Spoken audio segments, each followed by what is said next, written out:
అర్చన కనిపించకపోవడం ఏంటమ్మా? ఈ టైంలో ఎక్కడికి వెళ్తుంది?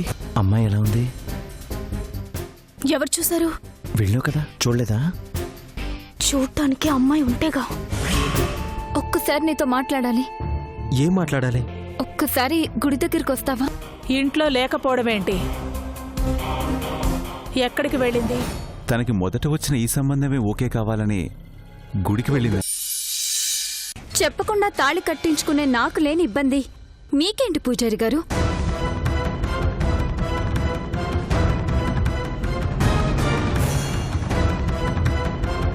కానీ పెళ్లి ఎలా చేసుకున్నా జీవితాంతం కలిసే ఉంటాం.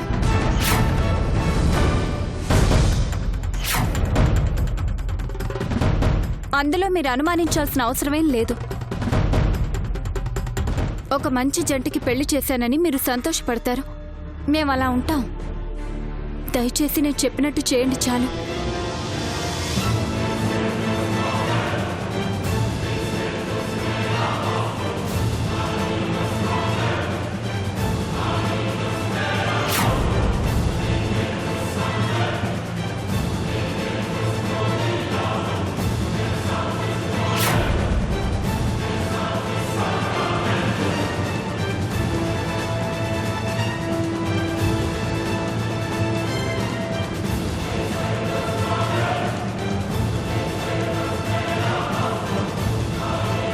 అలాగేనమ్మా.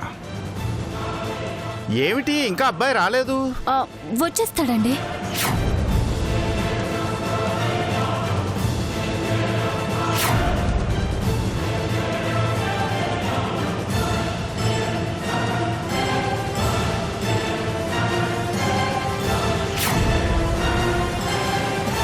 థ్యాంక్స్ పూజారి, రమ్మనగానే వచ్చినందుకు. అక్కడ పెళ్లి చూపులు పెట్టుకుని ఇక్కడ గుళ్ళో ఏం చేస్తున్నావు? నాకు సారీ చెప్పడం అంత అవసరమా? అదేదో ఫోన్లో చెప్పొచ్చు కదా. నువ్వు నన్ను క్షమించావో లేదో అన్నది నేను నీ కళ్ళల్లో చూడాలి, ఫోన్లో వినకూడదు. అందుకే నేను రమ్మన్నాను. ముహూర్తం టైం కూడా అవుతోంది. నువ్వింకా ఇక్కడే ఉంటే ఎలా? సరే, నువ్వు చెప్పాల్సింది చెప్పు. అవును, టైం అవుతోంది. ఒకసారి అక్కడికి రా, వెళ్దాం. అక్కడికి ఎందుకు ఖర్చునా? ఏ, ఇక్కడి దాకా వచ్చిన వాడివి అక్కడికి రాకూడదా? రా, చెప్తాను.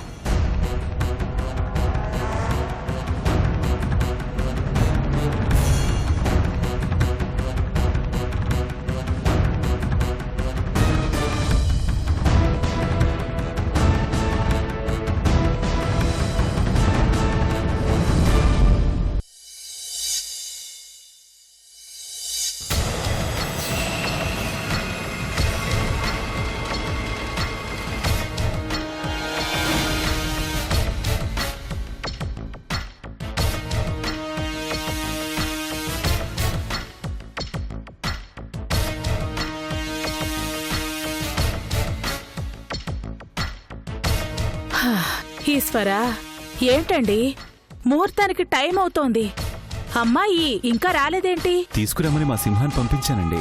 ఏంటో పెళ్లి చూపులు పెట్టుకుని అమ్మాయి ఇంకా రాకపోవడం ఏంటి? ఇలా అయితే ఎలా? పోనీలే అమ్మా, తన గుడికెళ్ళింది కూడా మంచి గురించే కదా.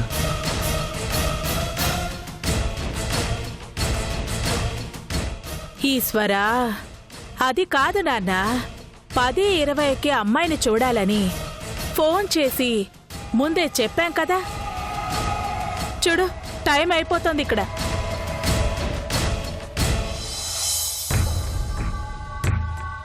మనం ఎవరో ఏంటో తెలియకుండా, కనీసం నన్ను చూడకుండా ఈ సంబంధం ఓకే అవ్వాలని గుడికెళ్ళిందంటే తన్ని పెళ్లి చేసుకోవడానికి ఇష్టపడుతున్నట్టే కదమ్మా.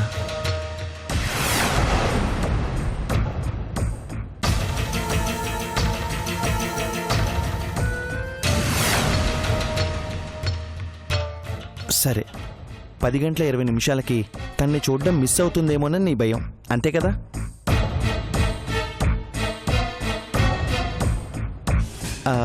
అప్పుడు నేనే గుడికెళ్ళి తన్ని చూసేస్తాను.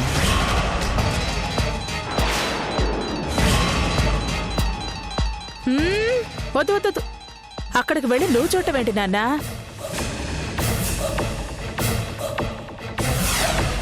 అవును బాబు, అమ్మాయిని చూడ్డానికి నువ్వెళ్ళడం ఏం బాగుంటుంది? అమ్మాయిని చూడాలనే కదండి మా ఊరు నుంచి ఈ ఊరు వచ్చాం. గుడి వరకు వెళ్ళి చూస్తే తప్పే ఉంది.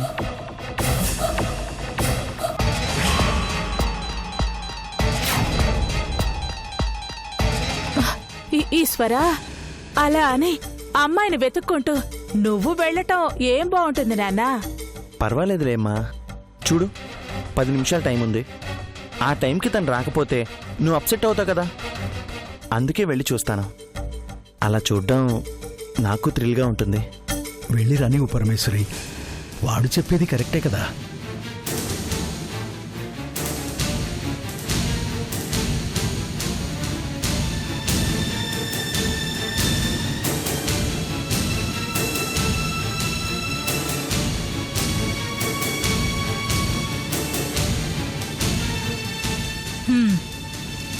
సరే నాన్నా, వెళ్ళిరా.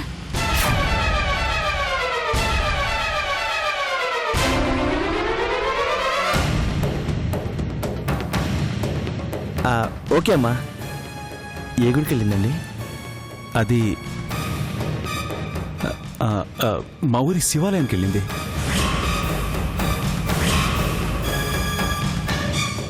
అమ్మాయిని ఎలా గుర్తుపడతావురా?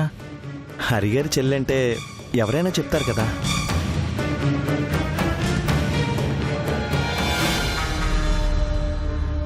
బాబుగారు, నేను వస్తాను బాబుగారు. నువ్వెందుకే? నేను చూస్తాను. వాళ్ళ మధ్యలో నువ్వెందుకే? వాడిని వెళ్ళనివ్వు. అమ్మాయిని చూసి నచ్చితే ఇద్దరు ఏకాంతంగా కొంతసేపు మాట్లాడుకుంటారు.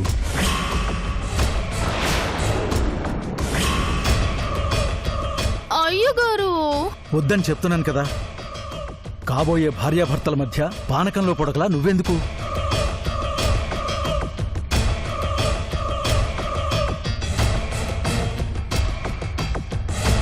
పార్థు, నువ్వు వెళ్ళరారా.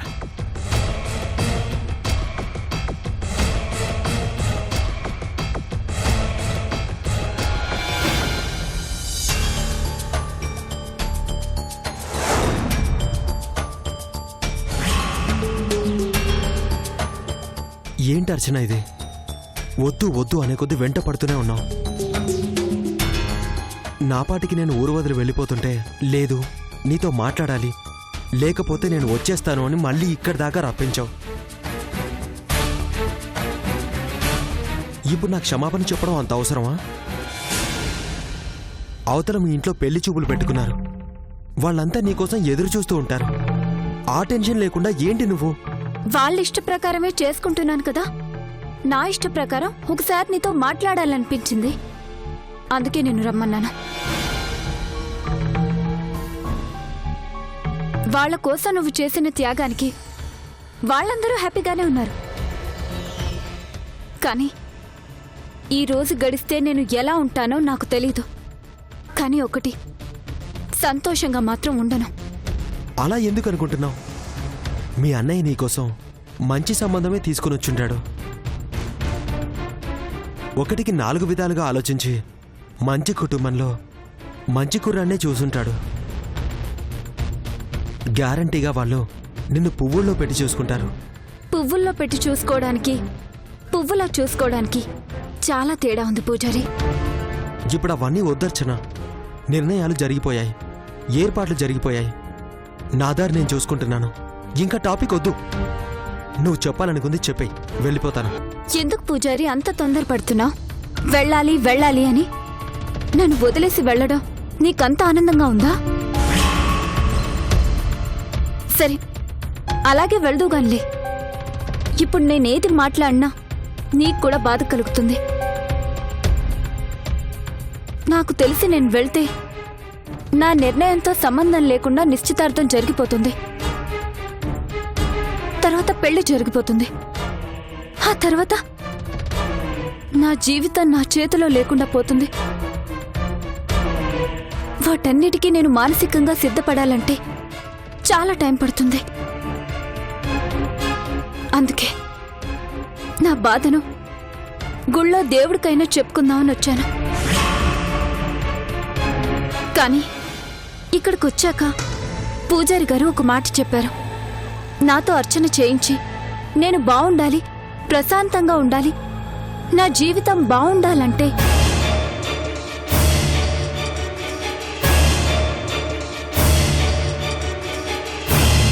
నా సంతోషాన్ని కోరుకునే వాళ్లతో ఈ మాల మెళ్ళో వేయించుకుంటే నేను సంతోషంగా ఉంటానన్నారు.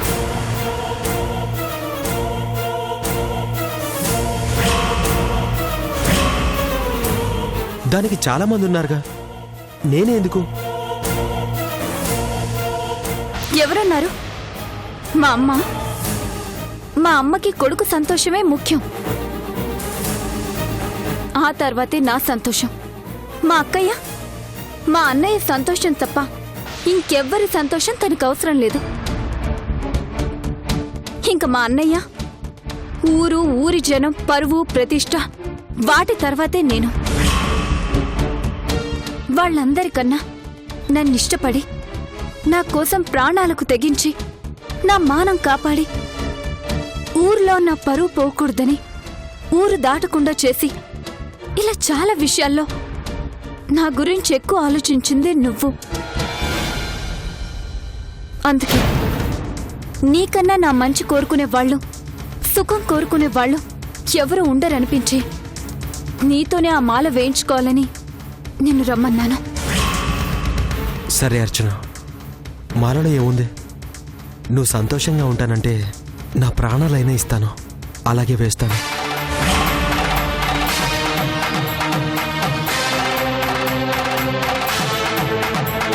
పూజారి గారు, ఆ మాలిలా ఇవ్వండి.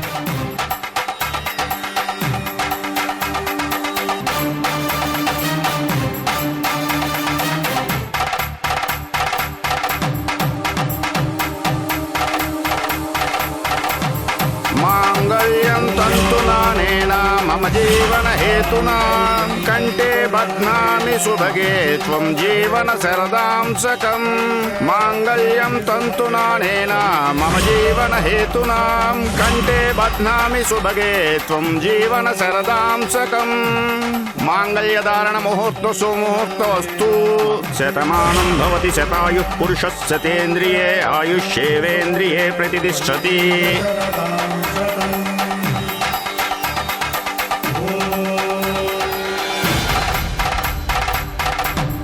పూజారి గారు, పెళ్లి మంత్రాలు చదువుతారేంటి? అర్చన, ఏంటిది? అవును, ఆయన చదవాల్సిన మంత్రాలే చదువుతున్నారు. నువ్వేసింది నా మెళ్ళో మాల కాదు, తాళి.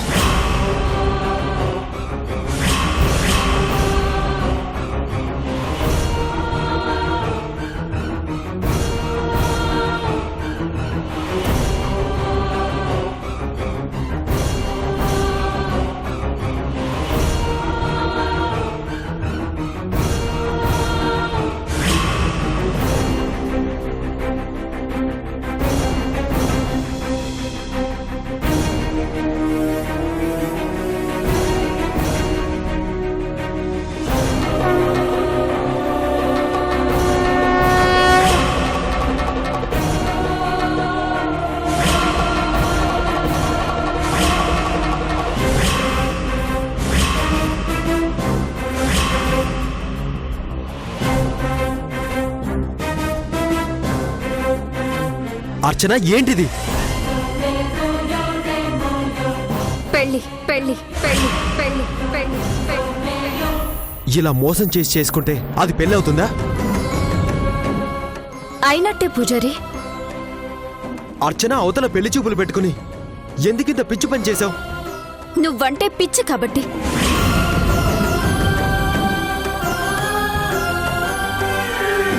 మనసులో నిన్ను పెట్టుకొని, నీతో బతకాలని ఆశని పెట్టుకొని ఇంకొకరి పక్కన ఎలా నిలబడమంటా? ఎలా తల వంచుకొని తాళి కట్టించుకోమంటా? ఎవరిష్టానికో నా మనసుని ఎందుకు చెప్పుకోమంటా? అందుకే నిన్నిలా పెళ్లి చేసుకోవాల్సి వచ్చింది.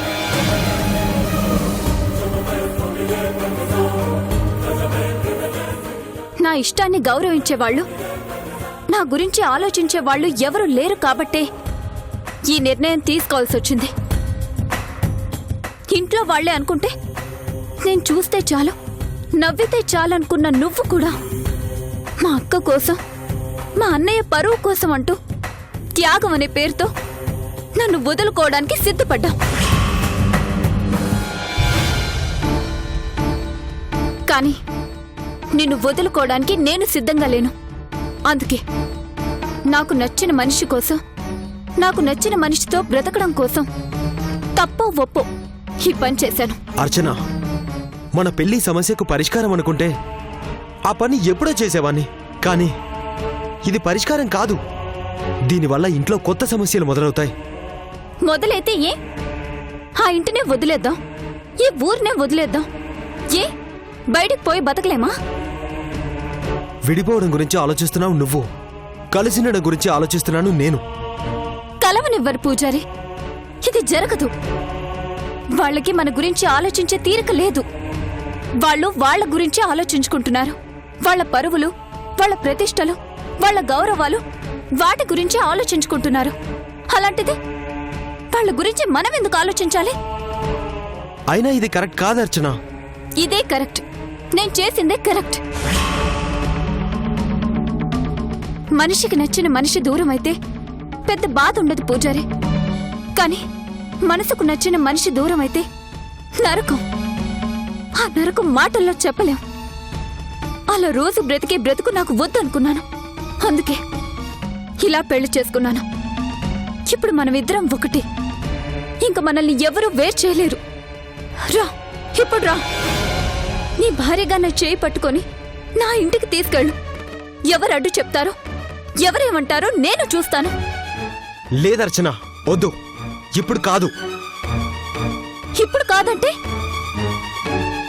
ఇలా ఆవేశపడి వాళ్ళ ముందుకు వెళ్తే అది ఎవరికీ మంచిది కాదు. ఇంకా భయపడాల్సిన అవసరం ఏముంది? నేను నీ భార్యని, నేను నీ హక్కు. ఇన్ని రోజులంటే వాళ్లకు భయపడ్డా, వీళ్లకు భయపడ్డా, ఎవరికి వాళ్ళు బాధపడ్డా.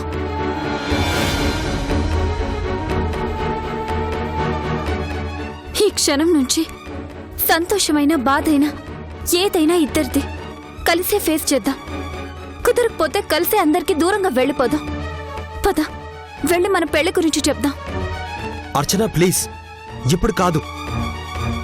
మంచి టైం చూసి ఈ విషయాన్ని మీ ఇంట్లో నేనే చెప్తాను. మీ అన్నయ్యతో నేనే మాట్లాడతాను. నువ్వే మాట్లాడతానంటే నాకంతకంటే కావాల్సిందేముంది? కానీ ఇప్పుడు నేను చెప్తాను కదా, కానీ ఇప్పుడు మాత్రం వద్దు. టైం చూసుకుని మీ అన్నయ్యకి, మీ ఇంట్లో వాళ్ళకి మన పెళ్లి గురించి నేనే చెప్తాను. అప్పటి వరకు ఈ విషయాన్ని దయచేసి ఎవరితో చెప్పొద్దు. అలాగే పూజారి, ఈ పెళ్లి విషయం నువ్వు చెప్పే వరకు నేనెవరికీ చెప్పను.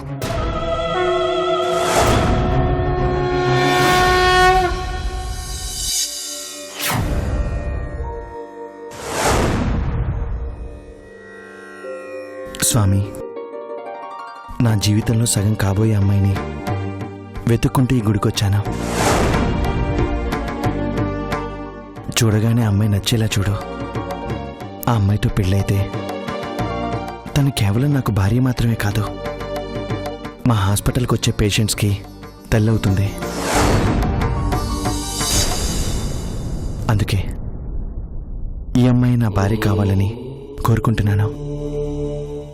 ఒకరికొకరు నచ్చేలా చూడు స్వామి.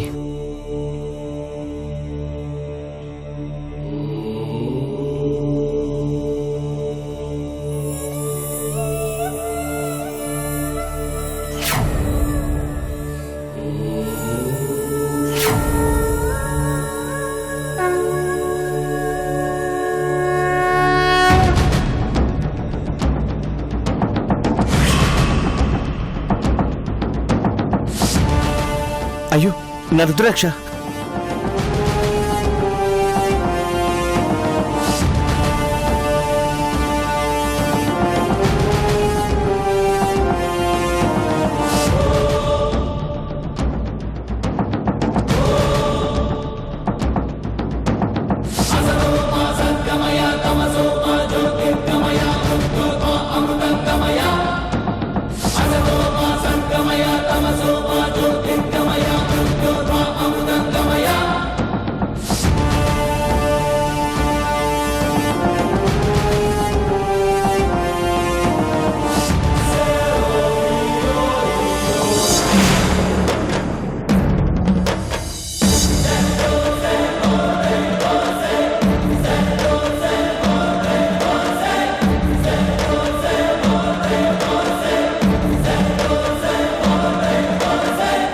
సారీ అండి, సారీ.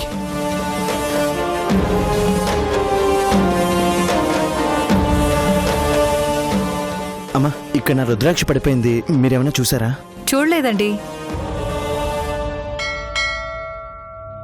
ఏమండి, ఇక్కడ నా రుద్రాక్ష పడిపోయింది, మీరేమైనా చూసారా? చూడలేదండి.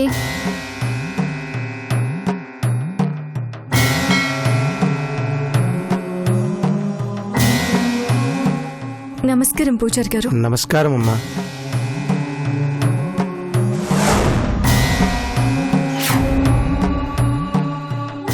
ఇదేమిటమ్మా, కొబ్బరికాయ పువ్వులతో పాటు రుద్రాక్ష తీసుకొచ్చారు? రుద్రాక్ష లేదండి. ఇదిగో అమ్మా, సజ్జలో ఉంది.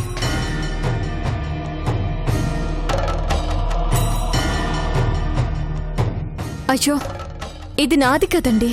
ఆ అబ్బాయి ఎవరో రుద్రాక్ష కనిపించట్లేదని బయట వెతుక్కుంటున్నారు. బహుశా ఆ అబ్బాయిదేమో. ఎక్కడ వెతుకుతున్నాడు? అదిగో అక్కడ వెతుకుతున్నారే. బాబు, ఇక్కడ నా రుద్రాక్ష పడిపోయింది, మీరేమైనా చూసారా? చూడలేదండి.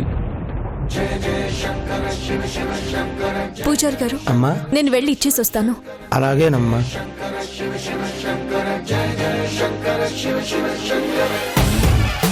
ఎక్స్క్యూజ్ మీ, ఈ రుద్రాక్ష మీదేనా?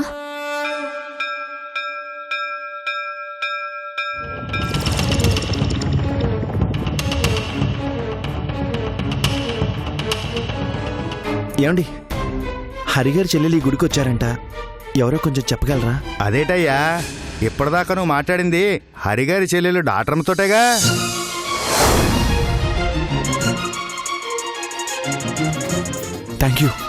Thank you very much. నువ్వు చూపించిన అమ్మాయే నా భార్య.